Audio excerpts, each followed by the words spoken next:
What is up, everybody? Welcome back to the Underdogs podcast. We are on episode number 20 now. My name is Jordan Daly. We got Craig Smith, Mike Taylor, as always. Craig, I'm going to let you introduce the guest. All right. It's a very special Underdogs podcast, man. We got a special guest. Man, this guy, first pick in the second round of the 2006 NBA draft. He's an NBA champion. He's a three-time Big Three NBA champion. He's has multiple overseas championships, but he's known to be one of the greatest dunkers of all time. That's crazy. Can you please give it up for my man, James the Flight White? Thanks for joining the Underdogs podcast. Man, I appreciate it, but listen, man, y'all talking about 20 episodes in, and y'all just getting to me, man. No, man. I'm the ultimate underdog. That's crazy. Y'all had 20 episodes and just hit me. That's crazy. That's crazy.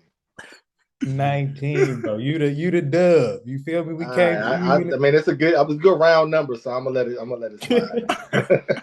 We saved you for this milestone. Appreciate you.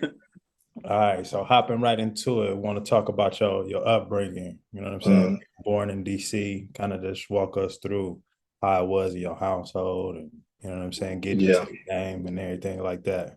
I was raised by my mom. When my dad was around, but I was raised by my mom primarily till I was like in fifth grade. My dad hooped. Went to a little junior college. He played. Then I moved with my dad in like fifth grade. It was like kind of like the Boys in the Hood. Remember Boys in the Hood when he had to move with his dad? The first day he had to rake the leaves. It was just like that. Hold on. Jordan, you watch Boys in the Hood yet? Add that to the list. That's on the list. On the list. It's definitely on the list. Yeah, I gotta add that one. So it was like that scene when I first moved. The first day I moved with my dad, I'm raking the leaves. I'm like, man, I hate it here. You know what I'm saying? And I was in the hood, moved to Sea Pleasant, Maryland. And from there, my dad was one of them guys. He's like involved in my life, like everything. So he never missed a game, but he was also like a smart guy. He made sure I played every sport. So I played football, basketball, baseball, taekwondo, I boxed. I did everything. He made sure I did everything. And I think that would help me become a better athlete. So I did that. And then when I got to high school, I started getting better and better at basketball. My school didn't have a football team, so I kind of dropped off with the football. I got pretty good. So then I was You ran track too, though, right? Yeah, so I ran track, but I didn't. Talk about that. So my junior year in high school, it was this coach named Coach Bates. My school didn't have a track team either. So me and another kid who went to another school didn't have a track team. We just went to track meets by ourselves. So me and him would go to track meets, and I would just either run a 200. I run a 200, 100 sometimes, but mostly 200. High jump, long jump, triple jump. And I won a state championship like once in Virginia, twice in Maryland for the high jump and long jump.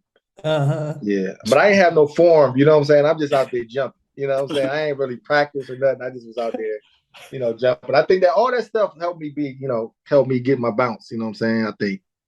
But nobody really talk about that. Like I kind of dug that one up a little bit. Yeah. So when I got to college, when I got to Florida. I was like, man, I want to run track. You know what I'm saying? I'm down in Florida. It's hot. You know what I'm saying? I wasn't, season was over with. I knew those girls going to be out there. So I was like, I want all the bad joints ran on the track team. So I was like, man, let me go, let me see what's popping. The coach was like, cool. At first, Billy Donovan was like, all right, cool. And then I ran one track meet at Florida. And I think I won the high jump. I didn't long jump at the time. I just high jump for them. And I won the high jump and I ran the 200. I think I came in second to like Justin Gatlin. I don't know if you know who that is, but we know who Justin Gatlin is. Yeah, so like I did that one track meet. It was at Florida. And then it was like an issue. Like Billy was like, nah, I want you to run a track. I want you to focus on basketball. So then I stopped at Florida. But then when I went to Cincinnati, Hugs was like, I don't give a damn what you do. As long as you make these workouts and shit. So I ran track at Cincinnati. Like I really was running track at Cincinnati. We won the Conference USA at Cincinnati. I helped them win the Conference USA. Long jump, high jump. I think I still got the record for the long jump. I qualified for the Olympic trials in the long jump, but I didn't go because I was the same year as the draft. It's crazy. Bro, that's super duper like underrated, but that's amazing. Yeah. Super athletic, like for real. You're a real all sport. Nah, but see, man, like people be jokes. People be like, I be talking about my athletic ability. People be like, yeah, like man, I could have went to school for anything, for real. Like if I really wanted to, but I just in the Olympics. I focused on basketball. My dad, like even when I took Taekwondo back in the day, right? So when I first took Taekwondo, I was like second degree black belt.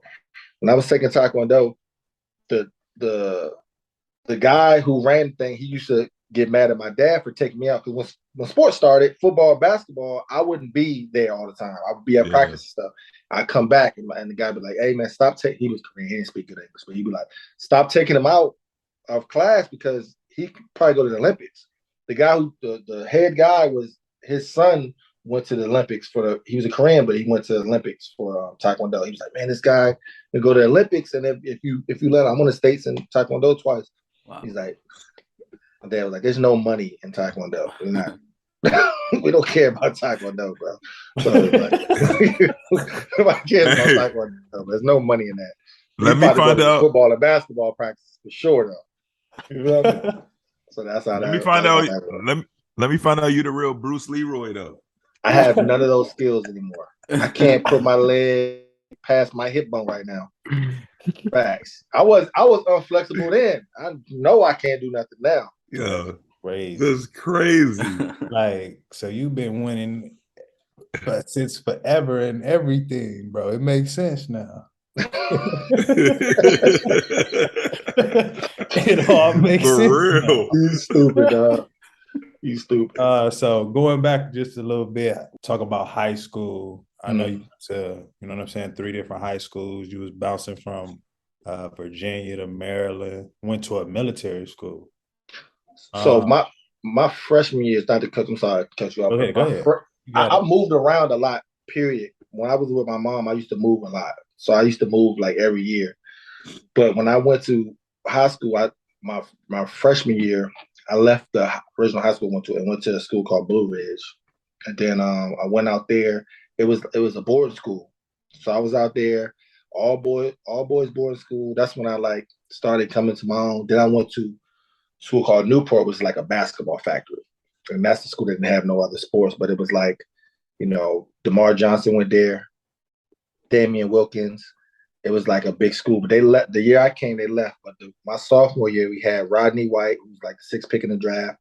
Jamison Brewer, who ended up playing in the NBA, was a big point guard. We had T.J. Thompson, who went to GW, played in France for a bunch of years. Victor Samnick, who was French, who played in France for a bunch of years. We had a pro team. You know what I'm saying? I didn't start my sophomore year, but I was coming off the bench, you know, being that guy. So that's like we won the states that year, and then the next year, all those guys left. I was like the guy my junior year, but it became so easy out here that my dad was like my senior year. My dad was like, "Man, you need a challenge. You about to go to college. You need to play against better competition." So that's why I went to Hargrave Military Academy on a postgrad. I played on the postgrad team. So we playing against older dudes, JV, North Carolina JV and junior college teams and all these dudes. So, you know, that was his thinking. That was my dad wanted me to go. I wanted to go back to public school, actually. I was thirsty to go to public school. I ain't go to school with no girls and stuff. I wanted to go to school where the joints was at. I was thirsty. My dad was like, "Ain't no way I'm gonna let you go to public school." Because like public school where I'm from is like, you know, we got the Mathers and all Paul the City, we got all these big schools, but they private schools. The public schools is on a lower level. So if I would have went there, ain't no telling what I would have averaged. And I would have been ineligible for sure. So my dad was like, "Nah, we gotta send you. You gotta go play somewhere where you can, you know, get better." When did you get your first dunk? In the game, I was playing for a team called the Maryland Heat. I think it was the year I was in the 9th going to the 10th or 8th going to the 9th. I think I might have been 8th going to the 9th for Maryland Heat. And I could dunk, but I never got dunked in the game. But my joint was the Allen Iverson joint like this, and then go to the side. That was my first. I got a breakaway and did that. But once I first got that first dunk, then it was over. Like I was dunking all the time, like 2 hands, everything. Like for the rest of the summer, I was, you know what I'm saying? Once I started getting it, Then it was like, I'm all right, I'm one hand, and I'm two hands, then I'm bringing it back, then I'm backwards. You know what I'm saying? I started getting it like that. But the big thing about me, while I was like, I feel like I'm an underdog, like based off the show, is when I was living in Montgomery County, which is where I'm from, is like the suburbs. Mm-hmm. So I was living in Montgomery County, and I was playing for teams like Maryland. Nobody knew who I was. And then I went to DC Assault. I was like the first guy to ever come from Montgomery County to play for DC Assault, which was like, it was like a big deal. So I was going to my sophomore year. I was playing for DC Assault with DJ, Keith Bogans, all these dudes, man. Like, we probably had like 10 pros on our team or something like that. But they was like the number one AAU team. I ain't play at all. Mm-hmm. When I say at all, I didn't play at all. All I did was warm up. I was getting letters just for warming up. I ain't play at all, bro. Me, Dave Hawkins, Bernard Robinson. Those three pros. Bernard Robinson played in the league. Me and Dave. None of us played that first year. We all sat on the bench and watched these dudes play. But we learned. We got good bump practice. Just watching helped us a lot. But me being from Montgomery County, nobody knew who I was. So it was like a big deal for me even to be on that team. So like, I went from not being nobody to like, working my way up to, getting ranked and all that kind of stuff. Did changing schools so often make like your college recruitment hard?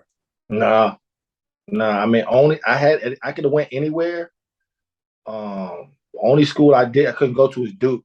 Because Duke, they told me, because Dante Jones transferred there. They was like, we ain't gonna take you because Dante Jones. But I originally committed to North Carolina. So I committed to North Carolina early. Then they changed the coaches. They changed to Brad Doherty. And he was like a weirdo dude. So I was like, I ain't messing with him. And it ended up being he wasn't a good dude. But when Guthers was there, I committed to North Carolina. And then I took it back. And then I committed early. I committed to Florida early without taking a visit. I ain't take no visits or nothing. I just went to Florida. I ain't take my visits way after I committed. But I ain't had no problems with that, man. I mean, I ain't really get in trouble and all that kind of stuff or nothing. Like, all my transfers was basically just, it was levels up with the competition. That was more basketball related than me, like, wilding out or something like that. So it was cool. Speaking on college recruiting process, like, if you had advice for kids that are currently going through that phase of their basketball careers right now, what kind of advice would you give them? And I deal with these kids all the time, man. You gotta really feel like they really rock with you, like really rock with you. Like, all these dudes are gonna say whatever to get you there, but when you're not giving them what they absolutely want, are they still gonna rock with you? You know what I'm saying? Are they still gonna make sure you're good? Are they still gonna push you and not give up on you to be the guy they thought you could be? You know what I'm saying? I love Billy Donovan. Billy Donovan was the coolest dude ever. But I seen situations where they had a guy named Ladarius Holton. I tell this story all the time. This is the reason I transferred from Florida, skipping forward. This dude named Ladarius Holton, he was like the second all-time leading scorer in Florida history behind Teddy Dupay.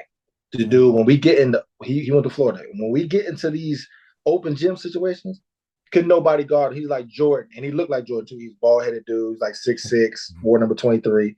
Cold. Soon as we stepped on a University of Florida campus, the man forgot how to play basketball. And it's not his fault. It was just like they messed with him they messed with his mind, his mental and stuff so much, he couldn't be the dude he really was. And that's what I mean. I seen that happening to me a little bit. So when I got to Florida, I was a dog, like I'm at everybody's neck. I'm talking crazy to people. I'm all energy. I'm all that. Like how you be playing, Mike. Like, that's how I was times 10, because I was young. I was on that times 10. Bro, I got kicked out of practice at least twice a week just for talking shit. Yeah. They kicked me out of practice. We don't do that here. Like, that type of stuff, like, you take that away from me. At the time, I'm not the best shooter in the world. Like, I'm only getting by off my athleticism and my energy. You taking my energy away from me, I ain't gonna be nothing. You know what I'm saying? So that's one of the reasons I transferred. That's like what I'm saying. Like, if people not gonna let you be who you are, first of all, as a person, and then as a basketball player, second, then you know what I'm saying, you have to look at history. You know what I'm saying? You got to look at history. That's one of the biggest things. You got to look at the people that's been there before you. You got to talk to people. Just like how we used to go overseas and you got to ask them dudes, like yo, do they be paying on time? Like, what's up with this coach, man? Yeah. What's up with the housing? Like, it's the same thing, bro. It's the same thing. You got to ask these questions and you got to do your research because you go to these places, man. As soon as you get there, it's like you're their property. You know what I'm saying? And it's like they do what they want. They're going to do what they want to do with you. And sometimes they just get you there just for the name. You know what I'm saying? Have the best recruiting class and do all this stuff. Like, it's crazy. So speaking on that transfer, what was that process like for you? And, how did you ultimately come to pick Cincinnati? First, let me tell you. So I told you one of the reasons why I transferred. But when so my sophomore year, I'm thinking this about to be my year. One of the first practices, my knee felt funny. So I was like, man, what's wrong with my knees? The dude came in there and said I had a cyst on my knee. I had to have surgery the next day. Right? They ain't had no MRI, nothing, just surgery. Get the surgery, tell me I'm supposed to be out 8 weeks. I come back in 3, right? Come back in 3 weeks. First practice back, I'm killing. They used to have a board on the thing that they have a board that keeps stats of everything. Deflection, steals. I let it in everything. I was going crazy, right? Because I'm like, I gotta, catch up. After practice, Billy D coming to me and is like, that was a great practice, probably the best practice I've ever seen in my life. But you behind the walk-ons right now. You got to start all over. I said, what? Behind the walk-ons? These wasn't walk-ons that were like could play. They were like managers. All these walk-ons now are coaches. Guarantee you. They're like managers, basically. You know what I'm saying? So I'm like, dog, what are you talking about? So I'm like, and the season had already started. They already had preseason games. This Matt Walsh was there, Christian Dreyer. I seen what was happening. So I was like, nah. Called my dad immediately. He was like, we got to get out of here. He was like, cool. And my schools was Georgia Tech, Syracuse, Missouri, Cincinnati. I took Georgia Tech off immediately. I took a trip. When I left Florida, I went to New York and saw Melo's first game against Memphis at Madison Square Garden. I go to his hotel room because I knew Melo already. And he's like, man, I'm going to be gone next year, so, you know what I'm saying? This is going to be your show, you know what I'm saying? Telling me. And I'm like, listen, he just killed me, but I'm like, all right, whatever. Man, this man had the Jordans 9s with his number on the back. I said, oh, yeah, this man out of here. I said, he out of here. But I didn't want to play zone. That's my thing. I didn't want to play zone. I'm not a zone dude. I wanted to play man-to-man, so I was like, that's one of the reasons. Then I took a trip to Missouri, and with Quinn Snyder was there. I flew out there and flew in a private jet for the first time. I'm out there. The Crunks who own the Denver Nuggets and all them, his son was on the team at the time. So, they looking out, I'm out there. But they brought me there during their break, which was the worst thing. That city don't got nothing going on. I mean, I'm talking about nothing. So it was like bad. Like I was like, I can't come here. This is horrible. So I was like, and then my dad didn't really like what was going on with the coaches and stuff. And they ended up going on probation. So I went to Cincinnati, man. I get to Cincinnati, and the exact opposite of how Florida was, as far as how they treat you, as far as the coaches and stuff, was that dudes in there yelling, not yelling at Hugs, but like Hugs tell them something, they talk back, and it ain't no problem. Like it ain't no, but they ain't talking back like they like, get over the screen. Like it's a debate, you know what I'm saying? Like you talking, everybody, is riled up. No fouls in practice. No, like niggas getting after it. Damn near fighting. But I was like, I love this. This is the energy I love. And that man came over, hey man, gave me this booklet. Hey, you just pick whatever shoes you want out of here. Showed me that Jordan book. I was like, yeah, I'm gonna go ahead and come on. I'm gonna come on over here. I'm gonna come over here. And then they had their I could start earlier at Cincinnati because they did like quarters or some way their school system worked. I could start playing early at Cincinnati. That's another reason I went there. So it's history after that. I got a quick question. Was Mario Bogan out there in Florida? Out there? Yeah. Yeah, so Mario, that's my man. Mario is a good dude. I mean, he went to Hargrave too. Okay. Yeah, so yeah, Mario was there with me, and they used to mess with Mario because that's when Mario was big. Yeah, That's but what. then he had Yeah, game. unstoppable. So we got in trouble for this paintball shit out there. So it was me, him, Matt. Was it was me, him, Matt, Walsh, another freshman, and I want to say Andy Robeson was with us, but he might not have been with us. Bro. And we went to somebody had a BB gun on campus. So we went to Walmart to get some BB guns. But when we got there, we saw these paintball guns was like $14. He's like, oh, they got paintball guns. Let's get these joints. So we all got paintball guns, right? So we got the paintball guns. We got the paintball guns, and we all had scooters and stuff. So we had scooters. Everybody had a scooter at Florida. Like the little scooter, like Vespa joints. Mm-hmm. So we riding around campus, shooting stop signs, shooting buses, shooting shit. We just having fun.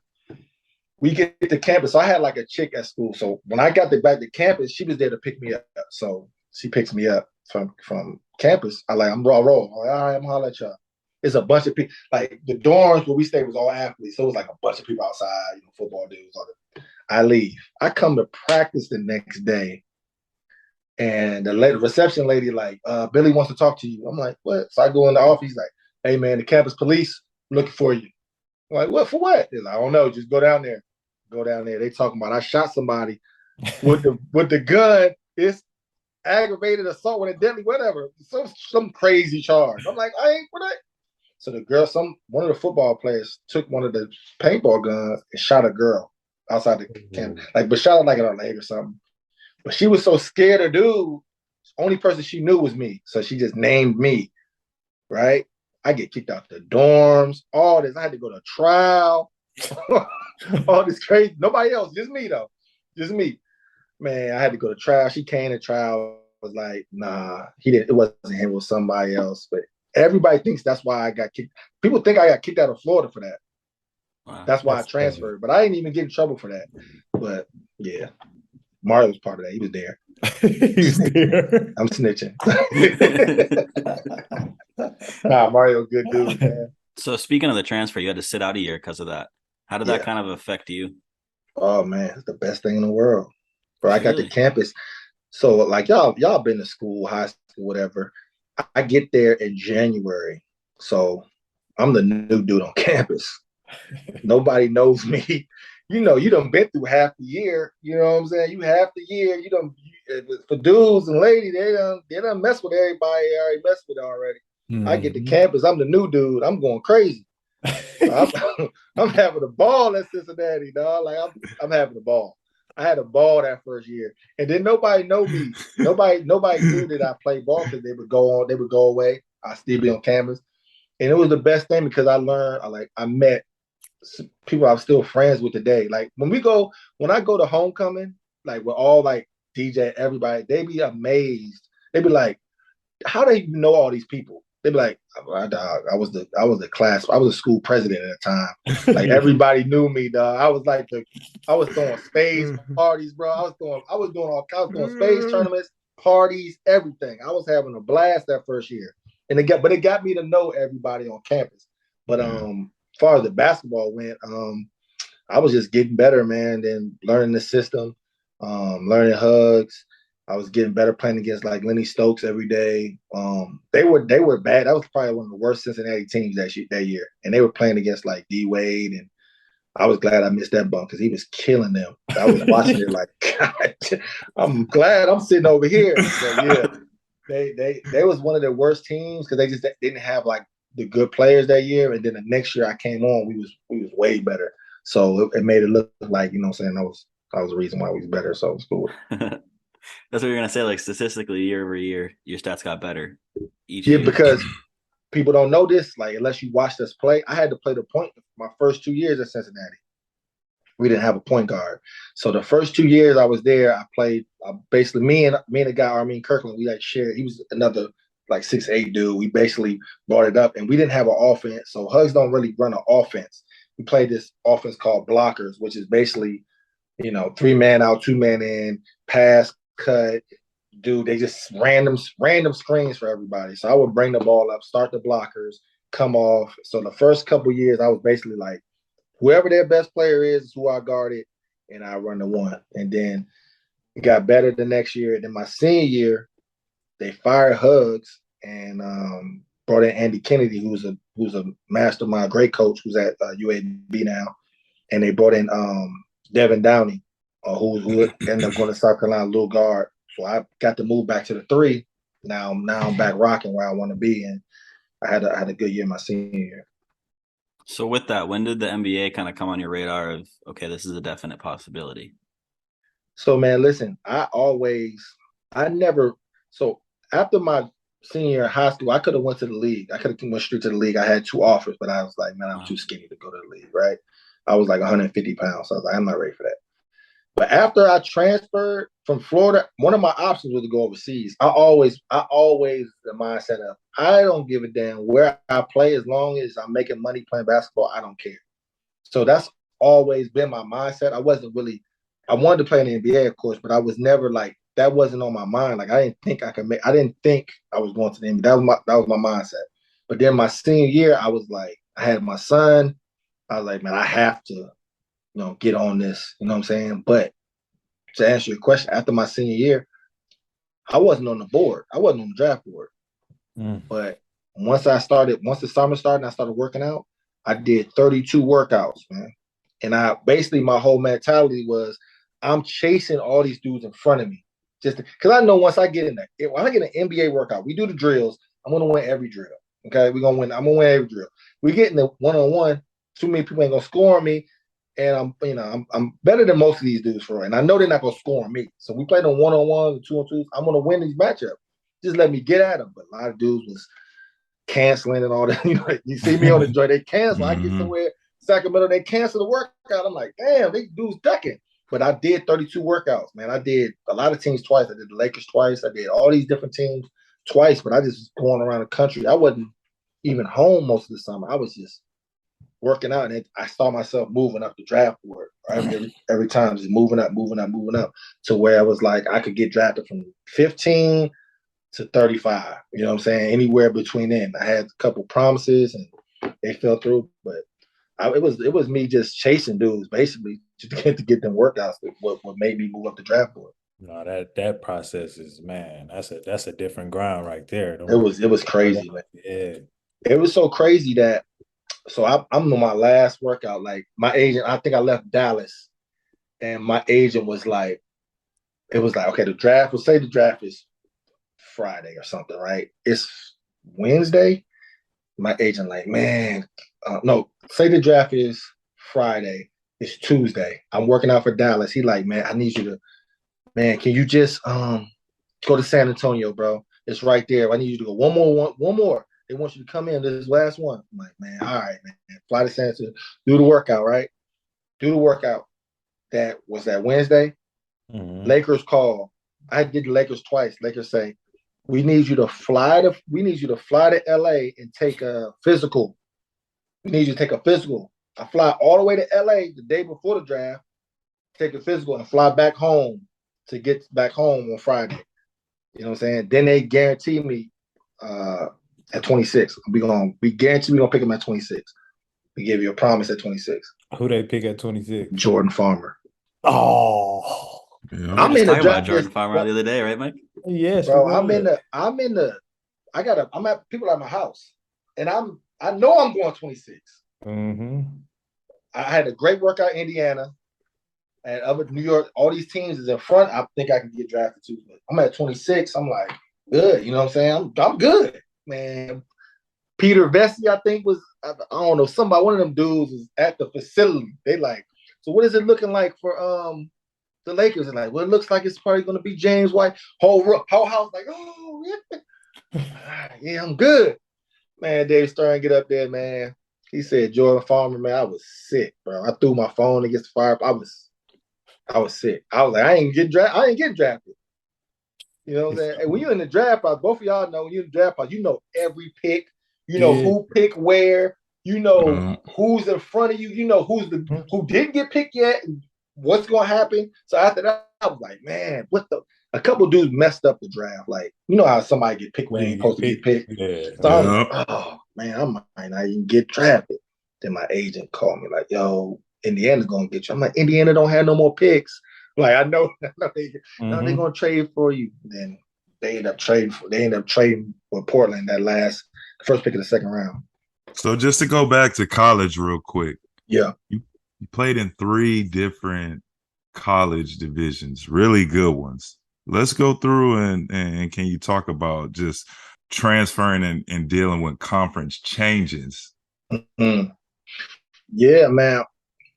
SEC was so young. Like this shit was a whirlwind. Like going to them teams, like even going to like an Ole Miss it was just different. Physical. It was more physical in the SEC. Them dudes wasn't the most skilled. They wasn't the most skilled basketball, but it was the most physical. It was like them country dudes down here was playing hard, man. Them dudes playing hard. Like a team like Ole Miss, they was really good that year. They got Alabama, Tennessee, Kentucky was always good. They just had a different brand of basketball down there. It was more physical. And for me, coming out of high school, a skinny dude, like it was just different. It was like a shock coming into that. But then going to Conference USA, it was more like those guys was more like underdog type dudes. Like they had more to prove because people didn't respect the Conference USA all that much, but they had some dog teams. Louisville was always good. Teams like UNC Charlotte, Memphis, Marquette. It was like some good ass school. The time I went there, I think they took 7 teams to the NCAA tournament one year. They had some good teams, but it was more of an open time. It was more open, more up and down playing. And then that senior year going to the Big East was crazy. That was the first year we got to the Big East, and they took 10 teams to the tournament. That's the year. UConn was crazy. Mm-hmm. Villanova was crazy. That's when they had the 3 guards that was crazy. I mean, Georgetown was crazy. And we had 5 scholarship players. Because when y'all came in, we left. We went to the ACC. Yep. Y'all sure did. But every night was a tough night. Yeah. Even Rutgers wasn't that good. They had Quincy Doobie. Yep. They had Quincy Doobie. Quincy Doobie was like that. Like Quincy Doobie give you 50. You know what I'm saying? Like every night was crazy. Every night was crazy. We had 5 scholarship players. And we had one dude, Connor Barwin, was our center. He's an NFL player. He played on the football team. He made a Pro Bowl in NFL. Wow. Big white dude, about 6'6". He ain't play no basketball. That was our start. You know what I'm saying? Yeah. We went 8-8. We went 8-8 that year. We should have made the tournament for sure. We went 8-8 in that conference with 5 scholarship dudes. Then our one of our best players got hurt against UConn towards ACL, so it made even worse. So, but that was and Big East that year was both physical. They probably had the most talent out of all the conferences I played in, and they like was up and down. So they played like they had everything. The Big East that year was insane. We had a nice little squad. I mean, my sophomore year, I think, was the best team I had though at Cincinnati. Yeah.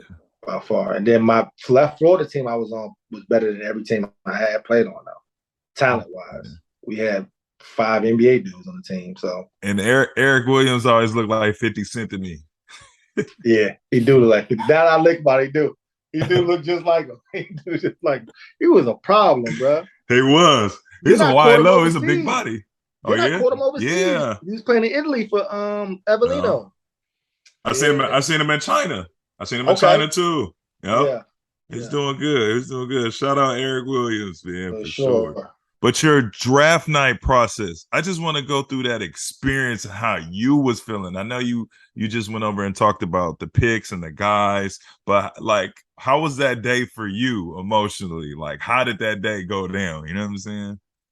I mean, if I told you the whole day, you have to put this on a rated R thing. If I told you what happened afterwards, you'd be like, you know what I'm saying? You can't air this. Bro, I was sick, bro. Like y'all know, man. Y'all been through it. It's gut wrenching process, man. You've been working for this your whole life, man, and you at this moment, and it's out of your control. It's totally out of control, and you just sitting there like you think what you think because this dude's getting drafted in front of me. Like I'm like, bro, these dudes are not better than me. It's no way y'all can draft these dudes in front of me. Like, you know what I'm saying? Like, not that I ain't throwing shade, but like Rodney Carney got drafted like 15th, and like I think Hassan Adams went first round. I was like, these dudes ain't better than me, bro. Like, why? But you can't do nothing about it.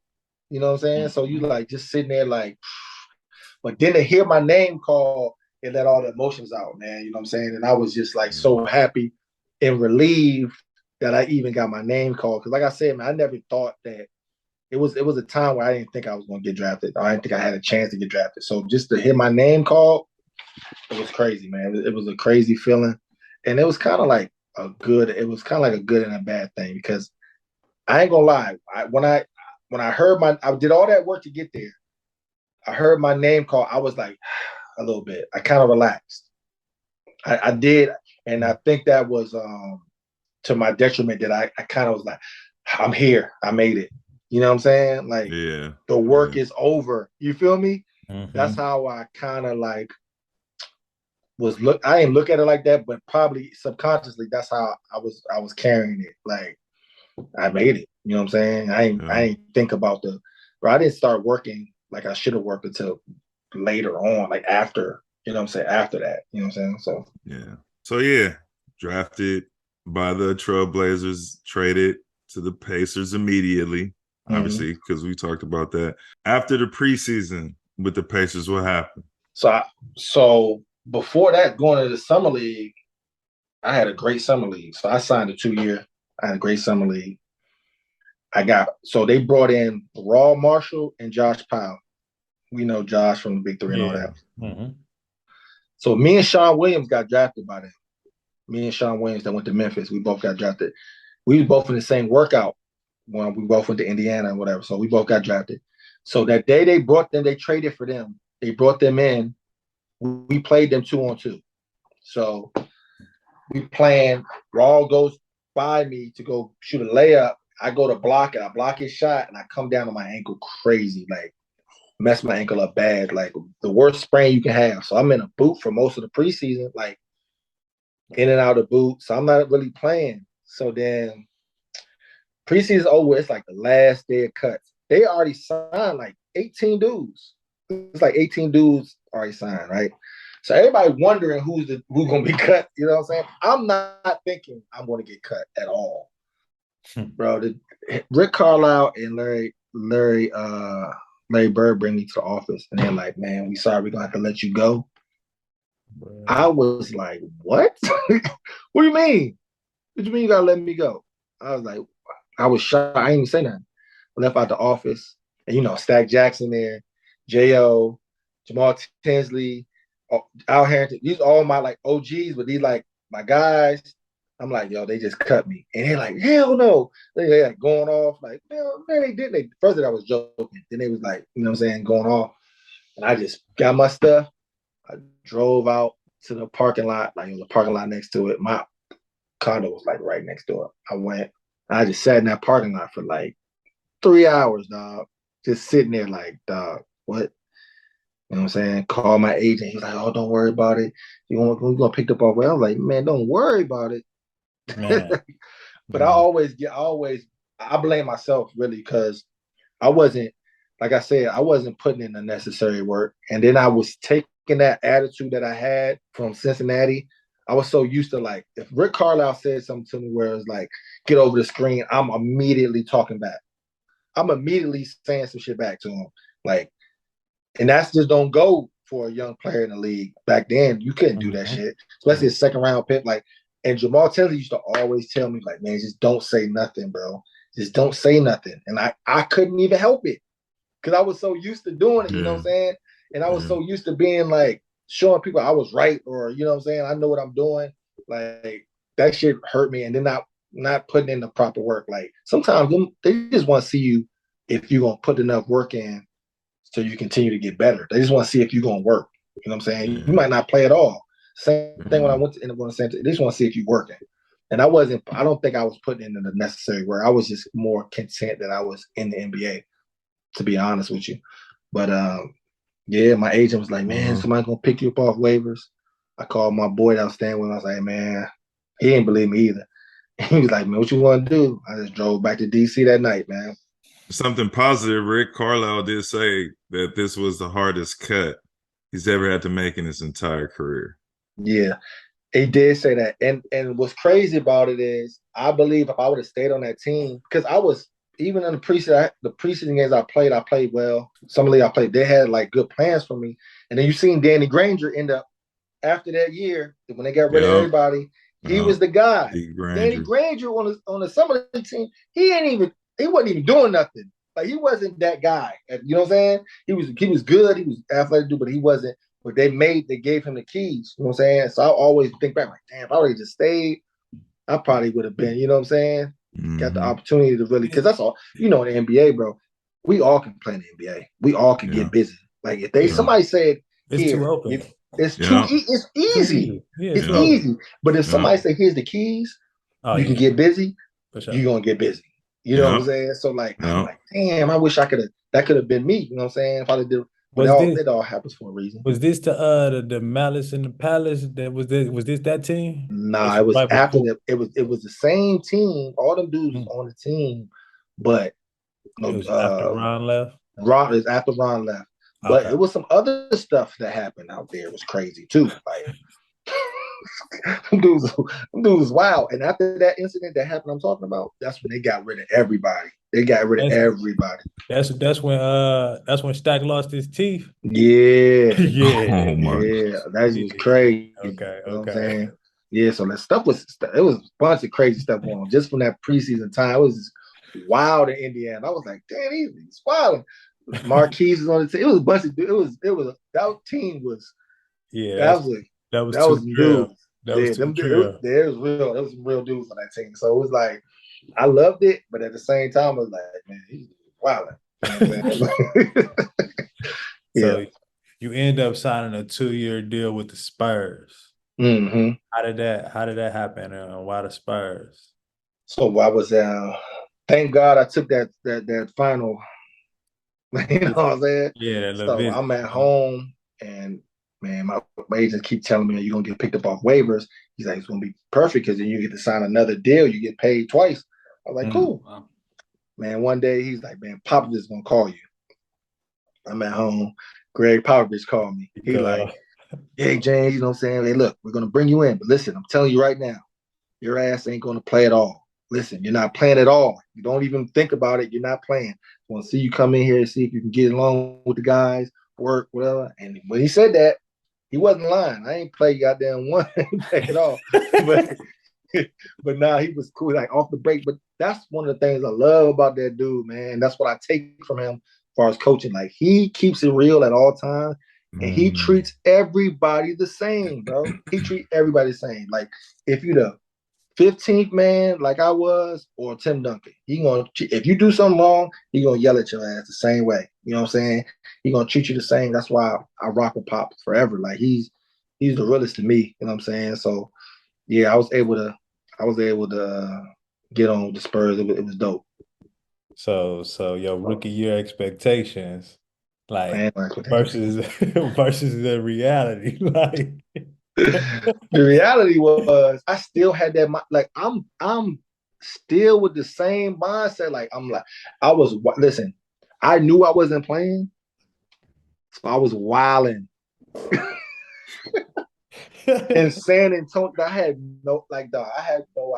You know how you now you could tell people stuff and they be looking at you like, yeah, whatever, dude. Like you try to tell people, give people advice and stuff. And like, cause you've been through it and people say, I've been through it. So I'm trying to tell you, like, dog, I was wilding. I had no idea about, I don't know if you know about anything about San Antonio, but it's the smallest city and it's all Spurs, bro. Everything is about the Spurs, bro. Like everything. There's nothing but the Spurs there. So like, I'll go out and be every night, basically. I go out. It's the same cops at the places where I'm going.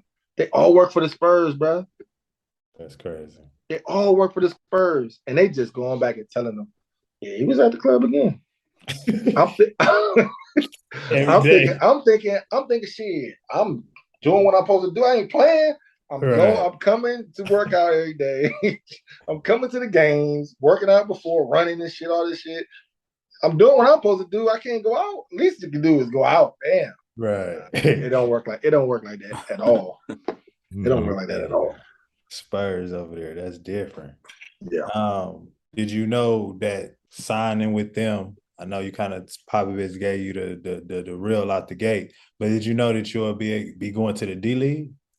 I did. I mean, once I got there, I figured out they would send me down.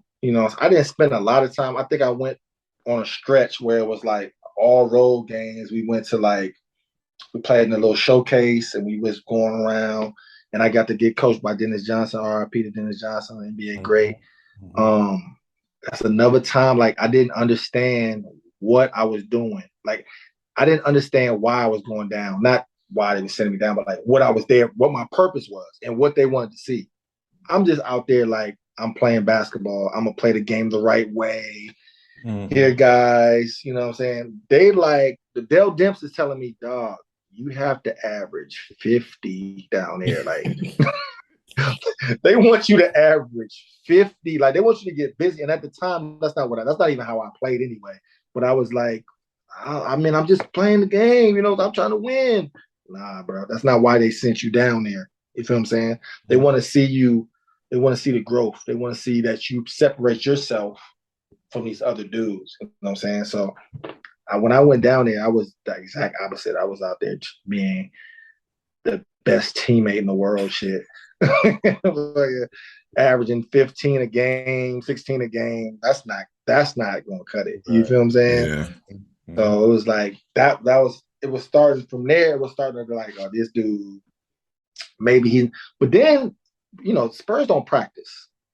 So they never practice. So like I didn't get to bust people ass like I really could. Like, but when I did practice, none of them dudes could guard me. Like, none of them dudes could guard me. Mike Finley, none of them dudes could guard me if we ever practiced. Like, we really practiced. I mean, I'm straight sweep through getting to where I want to get to, but I didn't get to show it at all because we didn't practice. So it was like, you sit my ass in this suit over here.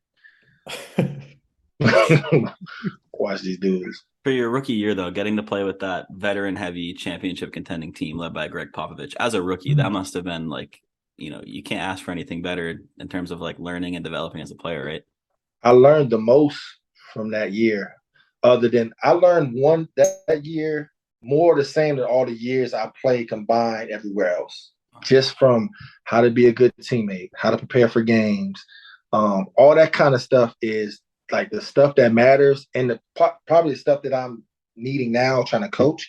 I learned all that stuff at the Spurs. Like I didn't like Bruce Bowen like that because he did a couple weird stuff to me, but like he taught me a lot, especially like Bruce Bowen wasn't like the most athletic dude in the world, but he was one of the best defenders is because he studied, bro. He studied every player. Like I understood the importance of studying the game, like watching film. He watched these dudes. He watched their mannerisms. He watched, when they wanted to do something. And he took that and took things away from guys. He took that when you're in that position, he knows where you want to go. He knows what you want to. That's what made him so great. He studied dudes and he used the system that he was in to make, the most of, what he understood about the game. And that what made him a great defender. And he did his job. Like that's another thing. He had a niche. And I understood that, I'm better than this dude, bro. I can dribble better than him. I'm more athletic. But he understood his niche. He understood his role. And he played it at perfection. Once I understood that, I was like, man, I got to give me a niche. I got to be a 3 and D dude. You know what I'm saying? And be on his wave. You know what I'm saying? I learned a lot from him. I learned a lot from Mike Finley about how to be a professional. He was just an ultimate face. He's probably one of my favorite teammates. He was the only dude that like, yo, young fella, let's go out. You know what I'm saying? Let's hang out. And took me to dinner and took me around these DL Hughley and all these people. Like he did that for me. You know what I'm saying? I learned from him. Tim Duncan was like my guy on the team. So like that's the guys I sat next to on the plane. We played, Madden on the plane and stuff. And people think Tim Duncan's corny. He is not corny at all. He's cool. He one of the coolest dudes. Cool, yeah. I played with. He cool as hell, dog. All he doing is quoting Martin all day and laughing, like super cool. He's professional, like Ginobili, probably one of the most talented people I've ever been around. Just a talented dude. I'm not talking about basketball. I'm just talking about anything. Dude, like we about to go in for the hole. He'll kick the ball from half court in the basket, like stuff like that. Just throw behind his back. Like he's just stupid talented. Like man, it was a bunch of dudes like that. Like I learned stuff from. You know what I'm saying? Tony, same thing. I learned a lot from Tony. Brent Berry was another dude I learned stuff from. He pulled me to the side, tell me stuff. We still cool to this day. That's who you learn how to dunk from the free throw line from? Absolutely not. But Brent was. Hey, you know what's crazy? You know what I learned from him? He was an athlete, right? He was a super athlete. That dude was one of the best shooters I ever seen. Like flat out, that dude went from that. That dude went from that to being one of a dude that gets paid to shoot threes. And that's it. You feel what I'm saying? See how your career can change if you just get your niche. You know what I'm saying? He played through that, whatever, and got his niche. I played with Matt Bonner at Florida. Matt was the same dude. Yeah, man. But them dudes is good dudes, man. Like I learned a lot from them. Like I said, Pop, Chip England, Dale Demps, all them dudes that was part of the staff. I learned a lot. Speaking on the subject that you kind of own a little bit, kind of want to ask you like this mental minute question. I got a mental minute question. You kind of was talking about it before we hit the record button, and you was just saying like people not understanding that 13 to 15 man's position, and speaking of finding that niche, kind of like, elaborate on just that mentality of, you know what I'm saying, being that role player and finding that niche. Well, like sometimes, like if you look at the Spurs, they draft guys every year that either the second round or first round that are like they look to in the future. Like then that's not for now. You know what I'm saying? Especially when they were good. And they get these guys and they put them in a system and they just looking to see if you're going to work in your development, if you're going to get better and better, and if you're going to come in every day and work hard, if you're going to be a good guy. All that stuff matters to especially teams like Spurs, but it's even getting more because they don't want to give money to people they think, you know what I'm saying, they're going to waste money on. Yeah, they don't want to jeopardize money. So they get making sure more and more of these people are good people first. You know what I'm saying? Because it's like, dog, it's a billion basketball players, bro. It's not too much that separate guys, man. It's not that much to separate guys. It could be, it's this much, dude. Like, especially these days, because dudes less and less understand how to play because they get younger, so they don't understand how to play. They be athletic. They make you shoot a three. You know what I'm saying? But the in between everything else, they don't understand.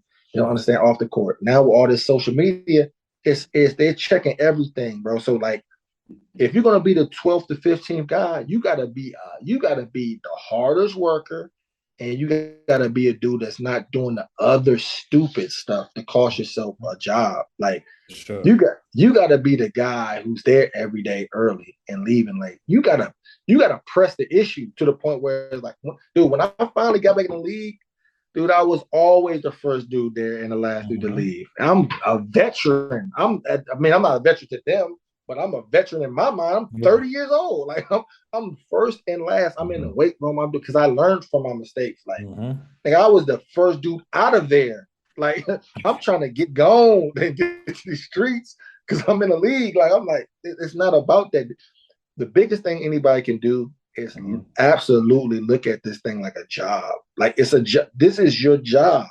Once you understand this is your job, like, and it's an easy job too, because this is an easy job too, because most people got to work 8 hours. Dude, you can literally go in there. If you practice at 12, you can literally go in there at 9 o'clock, practice at 12 or 10 o'clock, 2 hours before, practice at 12. You ain't got to actually even, you can just be, do nothing. You can do some weights, get in the spa, get a massage. If you're in there from 10 to 2, 3 every day, you got the whole rest of it. You have nothing else to do the rest of the day. That's your job, is to play basketball. And when people understand that, it makes it a lot easier. Like I didn't look at it as a job. I looked at it like I don't know what I looked at it as. But once I started realizing I didn't realize it was a job. So I went to overseas and was like, okay, this shit is.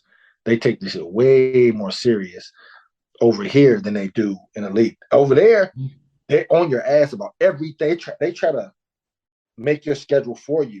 In the league, they're like, yeah, do whatever you want to do. You know what I'm saying? And that's when they want to see what you're going to do. So Yeah, I appreciate that. Yep. There were definitely gems in there.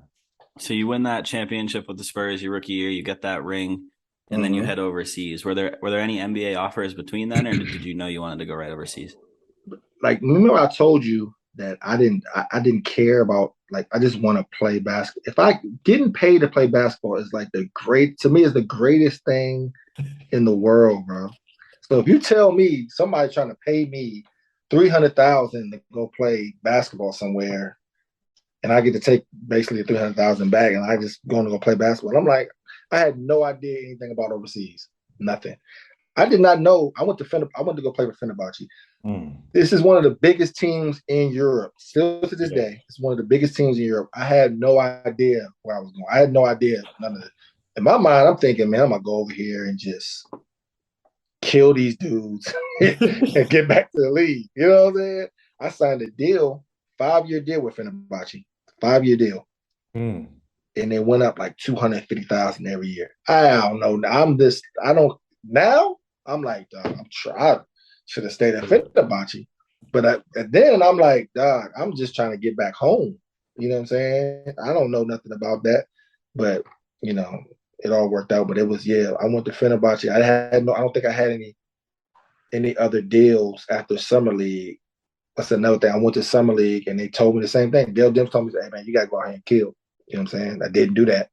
And then they let me go. And I ended up at Fenerbahce. You won a dunk contest while you was out there too, right? Yeah, I won the dunk contest joint. And funny story about that is I had sprained my ankle like the week before. It wasn't to the point where I couldn't walk or nothing like that, but I didn't play in the game or something like that that week. And they was begging me to do the dunk contest. And the grand prize was like a computer or something. And I was like, dude, I am not getting in no dunk contest for no computer. I said, listen, if you find me some money somewhere, I'll get in the dunk contest. I'll do it. They came back and was like, we got a sponsor to give us $10,000. I said, all right. I said, I get in that joint. So I got in it, man. And my dad came down for the All-Star games, came to Istanbul, which was dope. His first time overseas. He came out there and, rest is history. I did my thing. Do you feel like being known or labeled as a dunker has affected you? Just like, has it limited you to just a dunker rather than like, I'm a full basketball player? Or did you just embrace that? Because I know it's like you got total game, but what people consider you in the light of, Yeah, I mean, it affected me my whole career, and it's affecting me now, I think, with the coaching stuff. I think, man, like I got to the point where I didn't want to dunk. Like I would do stuff, I'd get past somebody, I wouldn't even dunk. Like, cause I'd be like, dog, I don't want people to, if that's what's going to be on the highlight, you forgot the 26 other points I had. You know what I'm saying? Like, it's always been like that. When I was in high school, like, dude, I can't be a McDonald's American just being a dunker. I just can't. I did the work. Like, I always been good at everything. I've just been good at basketball. I've been always the best player on my team. Always the best player in the state. It wasn't from dunking. Like, it always frustrated me, dog. Always. It's still to this day. Like, I really believe the reason when people say my name across their desk about trying to coach, they automatically think, the dunking dude, the dude that be dunking. Oh yeah, I remember. And they have no idea. They have no idea how much I know about the game of basketball. Like naturally, it's natural for people to be like, oh, the dunking dude doesn't know how to play basketball, doesn't know about basketball. When actually, like, I got by all of my career with just my basketball knowledge, like especially my last 5 years, just being smarter than people is how I was able to be successful. Like, it's just part of it, man. But I think, man, anytime somebody say that, bro, I just be like, I can't play 16 years with just being a dunker, bro. It's impossible. Yeah, I know a lot of dunkers, bro. It's dudes out here that just dunk for a living. Like, that's all they do. They can't play dead. You feel what I'm saying? Sure.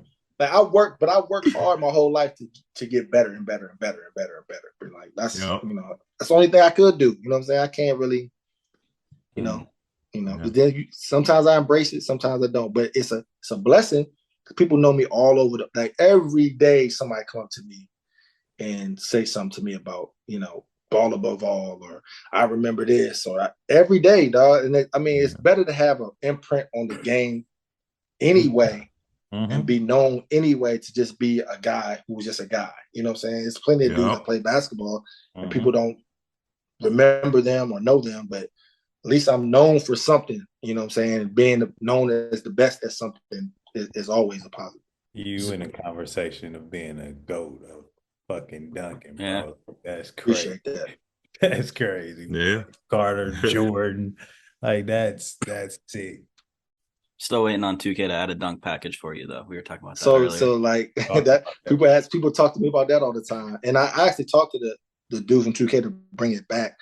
But the 2010, I actually went up there and did all the dunks and all that, did all that with the little thing on you and stuff. I went up there twice. And the dunk package, everybody loved it. The flight package, everybody loved it, but I don't know why they took it away. Bring it back. Ronnie 2K, make it happen. Bring it back. Yeah, for sure. So after a year in Turkey, you come back to the NBA.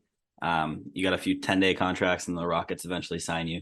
We had Dante Green on lately, and he was telling us that a lot of players, and especially the fans, don't understand how hard it is when you go overseas, how hard it is to come back into the NBA. He was like, it's an impossible thing that no one really tells you about until you're living it. So you want to talk about that process and how hard it was? Yeah, for you to so get back? I actually remember I told y'all I didn't want. I was trying to get out of that contract. And Fenerbahce was stupid. Now looking back at it, but I signed like a fake contract with I think Memphis. Like they signed me like a non-guarantee, which got me out of my deal.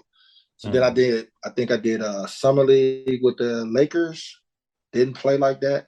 Then I went to signed a deal in China. Well, I signed a deal in China. It fell through.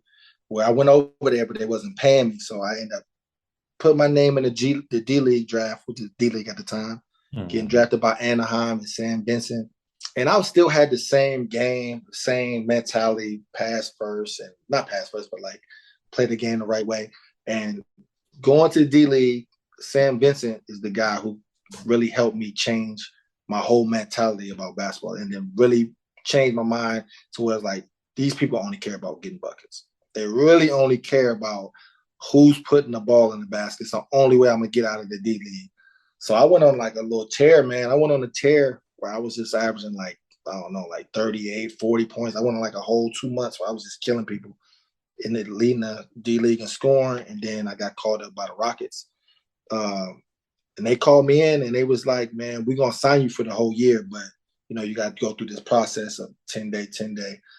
Then I never played on a bad team, bro. And it's always, and I look at it like, that's great, but it's always been bad because I ain't get the rock. You know what I'm saying? I'd much rather have went to the Sacramento Kings and played with them and got to play, but I went to a team that was loaded, man. This is Yao Ming's last year. I went with them, and they took the Lakers to Game 7 that year, and in the Western Conference semifinals. That was Yao's last year, and Kyle Lowry, Aaron Brooks, Ron Artest, Shane Battier, Dikembe, Luis Scola, Von Wafer. He was killing that year. Kyle Landry. Who else we had? Kyle, yeah. That's about it. That's a killer team, great team. T-Mac was on the team too, but he ain't play. He was injured. He ain't play. I ain't see him the whole year. You didn't go back to Europe, and then you come right back to the Knicks, where you had your best year in the NBA. Yeah. And then you get to compete in the dunk contest. Just go through that process and explain, how that went. The dunk contest? Nah, just your year with the Knicks and going back from overseas. Man, I went to from the Rockets. I got traded to Denver, got cut at Denver, went to Russia for a year, then I played Italy, then I played Italy again, then I got to the Knicks.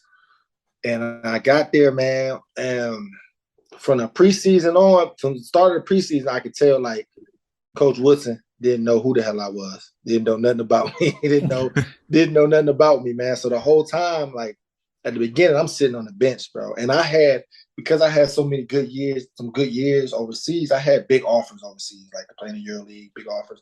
But I was like, I'm going to go back to the league. So it was frustrating, man, at first to be with the Knicks, you know what I'm saying, but not play when you could be overseas making bag and playing your game, getting to do what you want to do. So it's like a double, it's like a, you know what I'm saying? I always say, man, if I would have never went back, I would have been, my career would have been super crazy overseas. I'd play all year league. But eventually I walked into the office and was like, dude, man, I ain't come here for this. I ain't come here to sit on the bench, bro. I can help some kind of way. He was like, man, can you defend? All we need is a defender. Can you defend? I was like, yeah, I can defend. That's all you gonna ask me to do is defend. That's easy. I ain't got to score, just guard. I can do that.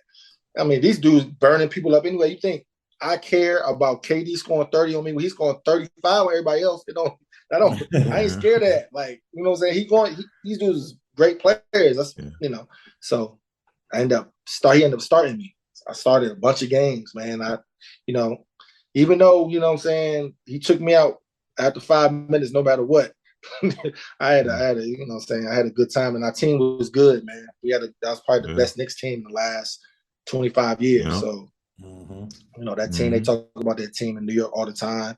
You know, JR, that was the year he won Sixth Man of the Year. That's probably Melo's best year as a pro.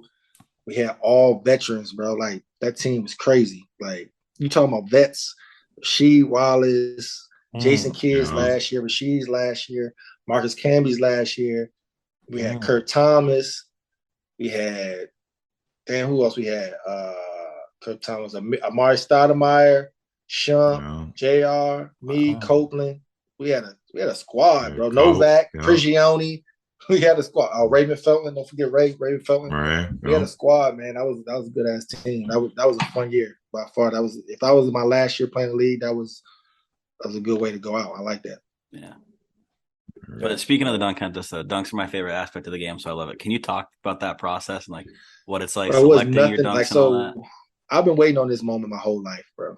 And to go in there at 31 or however the hell I was, probably 31. I was excited to do it, but it was nothing like I expected it to be. So, first of all, they changed the rules. You only get 2 dunks. So, when I got there, knowing that, and they told me you only get 2 dunks, I'm like, damn it. I got to do 2 spectacular ass dunks just to, move on. So, mind you, I'm 31. These dudes is in their 20s. There was no warm up. So when we first got up there, before you go out, I'm thinking like, I don't practice my dunks. So I don't like, they had a day where you just practice dunk. I don't do that. Like, I think it's better for me just to wing it. I just do stuff in the air and figure it out. The day it's time to go up, right? So we going up there. They do 2 Chainz is performing. We standing there for 40 minutes, 30 minutes. National anthem, all this stuff. So it's an hour. So we not doing that for an hour. Then we go out, they put like 2 minutes on the clock to do like layup lines. So we do the layup lines. I'm stiff. I'm like, damn, this is gonna be rough. But it's the adrenaline of it is like, I'm ready. You know what I'm saying? This is like, for me, people are always like, oh, you was nervous. Like, dog, this is out of anything I do in the world, this is the one thing I'm like the most confident in. I'm like, nobody can mess with me in this shit. I don't give a damn what you're talking about. I don't care who you put out there. I'm the dude in this. Like, that's the confidence I have. So we get out there. I didn't even know, if you remember, they had the flight attendants out there for my first dunk. I didn't know that was happening. Like, I didn't know those flight attendant people was going to be there and all this, dude. But I did that in Milan, in Italy one year. I did that, but I didn't know they were doing that. I had no idea. Okay. So I go out there, I get this ball. Like, I have small hands. My hands are big. I can't palm. I can palm the ball, but it's not like throw it to me, I palm it. So they have these slick ass new basketballs, right? So I'm like, damn, these balls is trash. So I go out there. First one I forgot what I tried to do. I might have tried to windmill or something like that. Missed it because the ball stood up in my hand, right? So I go back and I go and I just do the 2-hand one. I don't know if y'all have seen me do the 2-hand one. But I don't never like look at the ground when I jump. I just jump as far as I can. And just, if I jump and I feel good, I'll do whatever in the air because I know I can get there. So I just jumped. That was a little in front of it, but I just jumped. But the way I did it, I threw it in. Like I could have jumped from the 3-point line. I threw it in. So I'm like, that's got to be 10s, right? Man, them dudes giving me 8s and 7s, and I'm like, I didn't get anything over a 9 for sure. That's the one when you kick your legs out too, spread both legs. Yeah, yeah. So I'm like, they had to give me so they fucked me on that one. So I'm like, oh, now it's only 2 dunks, so now I got to do some old crazy shit. I got to do some because my plan was to do one hand, then I was gonna do like a windmill or something. Then I was gonna go between the legs for the line. I was all free throw line between the legs, and then I was gonna try to jump from the 3-point line to the top of the key. That was gonna be my 3. That was gonna be my 4 dunks. That's what I was gonna do. So I'm like, damn, now I gotta do something crazy. So the first thing I did was told them to give me another basketball, give me a better basketball because that ball was slippery. So they gave me the 3-point competition joint, like the last ball. Like they gave me a rubber ball, but it was flat. So when I went to do my second dunk, so I had this dunk in Italy I did where I jumped from the right elbow, which is further from the free throw line. And I started with my right hand, and I switched to my left hand to dunk it, right? So I was like, I'm going to do that. That's going to give me 10s for sure, right? So I got the ball. So I take the ball. I go, I do my routine. I like to dribble like rhythm. I like throw it in front of me, get my rhythm, pick it up. You know what I'm saying? So I go to do it. I'm running, and the ball bounces this way. You know what I'm saying? Because it's flat. So the ball like stops and goes this way. I'm like, oh, like, so it messed up my rhythm. So I'm like, damn, go back. I'm trying to dribble the ball, but it's like not coming. So it's messing up my steps. I go, miss it. I keep missing it. At this point, I'm like, oh shit. Like, damn. I done messed it. Like, you know what I'm saying? I messed up my time, you know what I'm saying? Like, but I gotta finish. I'm like, I gotta finish, but I couldn't get that joint. But it was more like me trying to overthink things, like trying to, even in the college one, I didn't want to win the college one.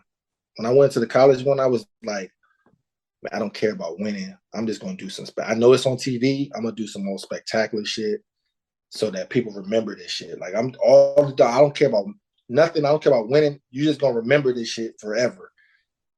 And the McDonald's one and the NBA one is the only 2 dunk outs I ever wanted to really win. Like I really cared about winning. You know what I'm saying? So I was like, I was sick about that joint that I lost that joint.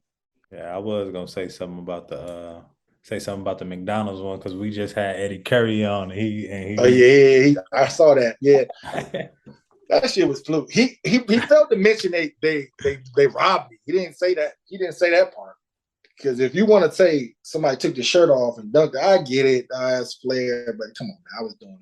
I was dunking 2 hands and free. I was doing all kinds of crazy stuff out there, wilding. At 16 or whatever I was. But then I got David back at Midnight Madness though. We got to Midnight Madness. I was like, I'm gonna kill it. I'm gonna kill this dude. This joint. I went crazy at Midnight Madness. I went crazy, so I got him back. So James, have you ever attempted to dunk from the 3-point line? Since you're just talking about it casually, like I mean, so I've never done it. So I've done a lot of stuff that. So the 3-point line is like what, like 23? I'm talking about the top of the key. So like what's that like? Okay, 22? Still. Not the top of the key is the 20 high school 3-point line. The top. So that's 20.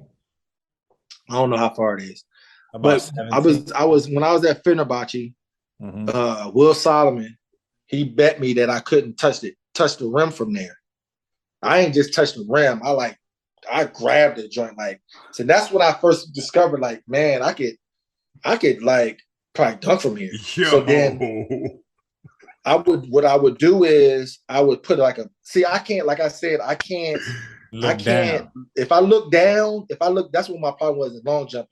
If I look down, it'll mess up my momentum, you know what I'm saying? So I just jump. So what I would do is I would just take off from around there, even if it's a step or, you know what I'm saying? So sometimes I'll be like in the middle of the key, middle of the free throw line and the 3-point contest. Easy. I'm talking about easy though, like easy. Easy dunk. Like now you know how them dudes they be stretching out from the free throw line. Barely. I'm talking about easy. I'm dunking the ball. Easy. easy. So I knew I could do it. I wasn't thinking about what I was going to do with showman wise. I was going to walk to the top of the key and be like, you know what I'm saying, show that that's what I'm trying to jump from. And I would go and I would jump from there. If I got there, I got there. If I didn't, I would be in front of it, still around crazy it, as hell. Yeah. You know what I'm saying? And dunk it. You know what I'm saying? Like that's what it was gonna be. You know what I'm saying? I think like a lot of stuff that Zach LaVine was doing, like you seen him do the 360. I did that, but I did a little different. He did this from the middle of the key. I did mine from like the side. He the oop. I used to do the oop joint. That's why I thought oop. I used to do that all the time. Backwards, which is really hard to do because you just lose with jumping off one leg. You lose where you're at. All that stuff, man. I had all dunks. I had pretty much every dunk from the free throw line in my arsenal. So that was like my thing. When I seen you do the between the legs, the East Bay from the free throw line, I ain't never seen nobody do that before. I was like, yo. Here's the crazy thing. You know how I said I don't practice dunks? Yeah. Going into my sophomore year, Florida, JYD Junkyard Dog Jerome Williams. He's from my neighborhood. So he was playing for the Raptors. He drove me to Toronto for Caravana, and Vince Carter had his game, his little celebrity game. But he brought me up there for a dunk contest, right? So I'm in this dunk. It wasn't even a dunk. It was just basically me and some other dudes. And he just brought me there to showcase. So I'm doing these dunks. And all the fucking NBA dudes that was at Caravana came in and was at the gym. I'm talking about KG. All them dudes is there. And it was like in a small gym. So I could see like they was there. Man, I got to showing off.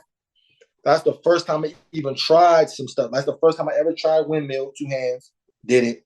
And the first time I do it between my legs from the free throw line. I never tried it before in my life or nothing. I just tried it and did it. And I was like, oh, I can do it.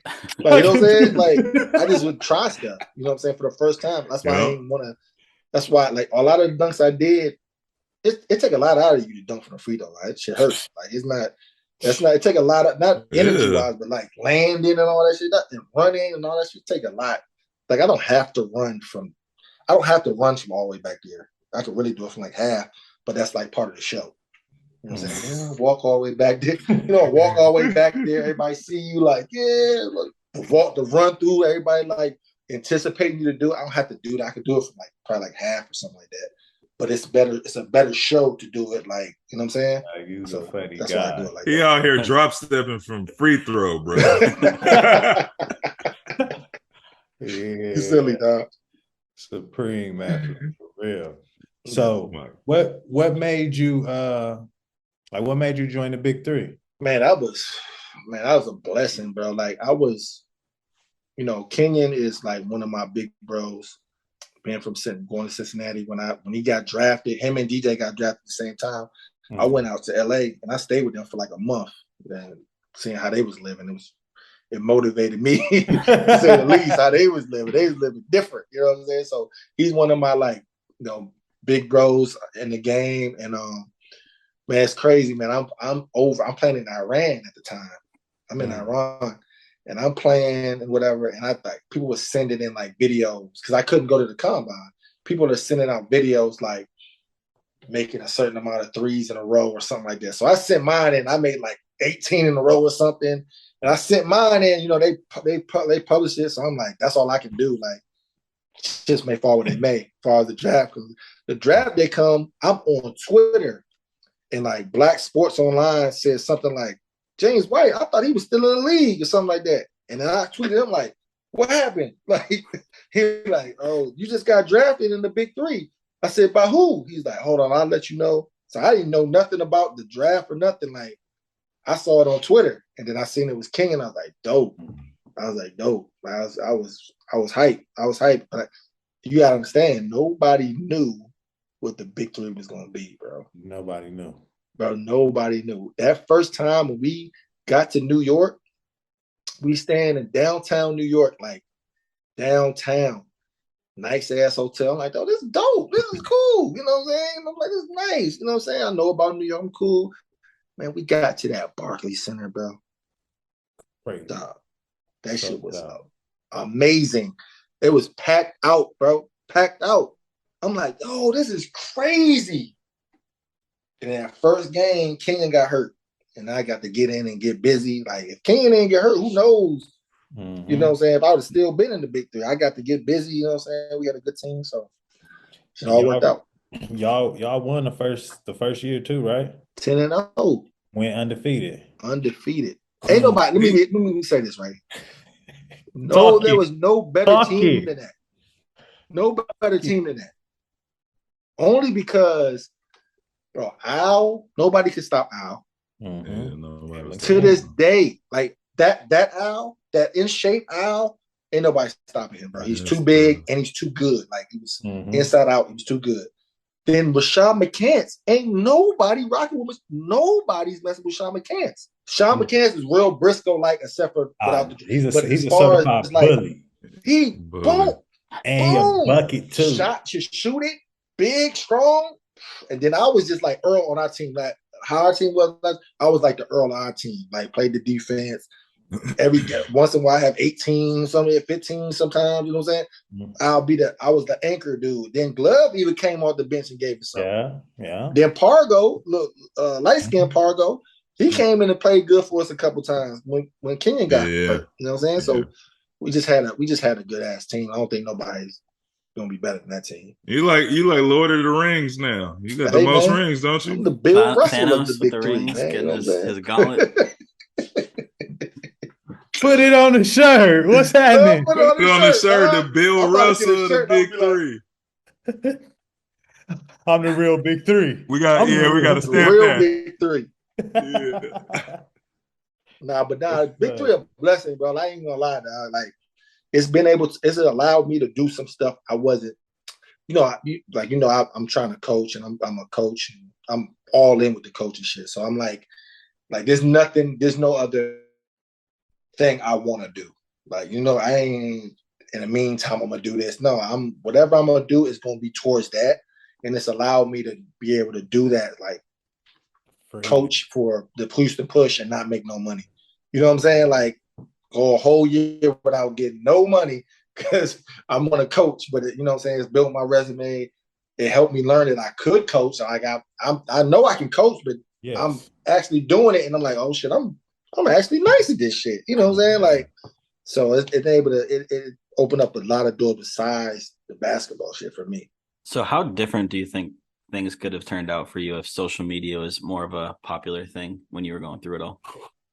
Man, I'm still trying to catch it. Like, I'm still trying to pause that. I'm still trying to get the social media wave still. I got a little left in the tank. You know what I'm saying?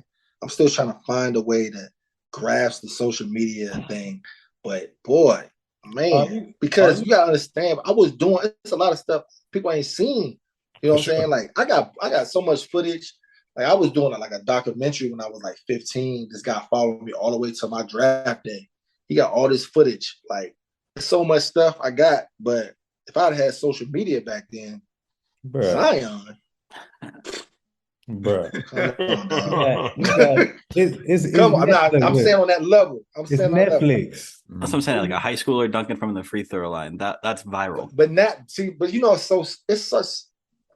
The only thing about, because that's back then, you don't see, like, the reason why Michael Jackson was so big because you never seen Michael Jackson. You would never see him. I don't think Michael Jackson is going to be as big now than he would have been then. Because you like to see Michael, like, if you see Michael Jordan missing a dunk was headline news back then. It was like when news came on, Michael Jordan missed the dunk. That was a big deal because you ain't see it, but you see everything and at the moment. So it's like, I don't know. Back then, I don't know. It was just so crazy to see anybody jumping from the free throw line. Like, dunks was a big deal. Just a regular ass dunk, niggas get regular dunks was a big deal. Like, so me dunking from the free throw line was a big deal. But you see so much stuff now, it's like it's not a thing no more. Yeah. All right, this segment is called Rhino's Vision, and now James, I want you to take me down the lane and give me and what I'm gonna call this dunk vision. Since we got you on here, what is your favorite in-game play where you got a dunk? And I need it in detail how the play went down. And then All times. it could be NBA overseas, but your favorite in play dunk, high school. Okay. So I was in high school. I'm playing for Hargrave Military Academy. We're playing against Fork Union Military Academy. So rivalry schools, and we're playing at Fork Union. So these dudes heckling me the whole time. You know, when you go places, if you're the guy, they heckle you, whatever. I come down, I get a rebound. I push it. I come down the lane, coming down. Dude, I jump. Dude jumps with me. But I'm going so fast that my whole body hits his body. I dunk it. Boom. We both fall on the ground, right? And one. Yeah. I bust out 10 quick push-ups. Then salute the crowd. Everybody runs on the court. Everybody. It was a big deal. Got it. So how high were you compared to him? Because you saying this and you hit his body, so he was right here. You know, I'm taking off, so I got the ball off of. I'm getting full momentum, full speed. I'm taking off, not through the free throw line, like middle of the paint. So I'm up there. So he hit me like right here, but my momentum's so crazy that boom, we both fall. Boom, on the ground hard. He on the ground. He land on. He's dead. He might be hurt. He might be dead. I'm next to him. Quick push-ups, real quick for the military. Salute everybody. For the military. That was my favorite dunk, dog, because it was just like the for what at the time, like what was going on at the time. That was like my favorite. I had another one in high school, my sophomore year. It was similar. We was playing against Lower Richland, who's like 10th in the country. They're running. It's that Slam Dunk to the Beach. I don't know if you ever played at Slam Dunk to the Beach. It's like a real big tournament, and man, we doing a weave. So I'm coming to the right. I'm supposed to hand off to the next dude. So I fake the handoff, cross it, get to the middle, jump. This dude hit me. This guy, the whole team, everybody. Boom! That was a sophomore. This is like my first tournament with the team. So it's like nobody knew who I was because I wore a headband. Nobody wore headbands back then. I was like one of the first people to wear headbands. I used to have a flight on there. I done, boom, crowd going crazy. That was like my big, like, coming out party thing for me. That was like my big dunk right there. Pause. When did you start flight? When did that come about? Like, you always had that? Like, when did, you know what I'm saying, that started getting thrown out? Because that's a dope. Like my sophomore year. My sophomore year, they started calling me like flight. It was in the newspaper, I think. Somebody put flight whites, and then I started wearing like this. I had this headband stitched flight in there, and then like look, man, nobody calls me James, bro. Like especially here, nobody called me that. Like nobody. It's weird to hear somebody call me James like out here. You know what I'm saying? Like everybody know me as Flight. So like, and then when I see the dude from YouTube with the name Flight, it'd be like, dog, what is going on? He can't even hoop, bro. Like, give me my name back, dog. All right, next we got the Give a Dog a Bone segment. It's just a bunch of rapid fire questions for our audience to get to know you a little bit better. Starting off, this is the Underdogs podcast. We got to know what your favorite dog breed is. Dog breed? Massive. Favorite musical artist? Give me Prince, bro.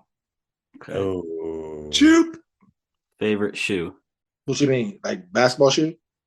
Interpret it how you want it. Favorite shoe, period, you'd love to put on? Jordan 21 suede, Jordan red 21s, suede joints. Who is your best dunker of all time? What? Vince Carter. Oh, I thought you was gonna say yourself. Nah, I can't. I mean, if I Vince Carter. What's your favorite hobby outside of basketball? Playing cards. Okay. Any favorite game? I'm a spades guy. I can play Blu-ray, poker, probably spades, Blu-ray, poker in that order. Okay. Or spades, poker, Blu-ray, yeah. Who was the hardest player you had to guard? Ooh. Damn. You know what, dog?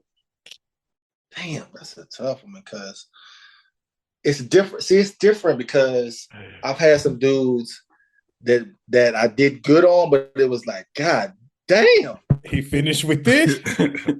It was like, nah, I was like, I'll get a stop or something, but it was like that shit wasn't easy. Or it was like a dude to do something. I would only guard him for like 1 or 2 plays, or I would get called on him and he'd do something, and I was out of there, but he didn't go score. So I'm like Russell Westbrook came at me full speed one time and changed directions. I was out of there, but he ended up passing it.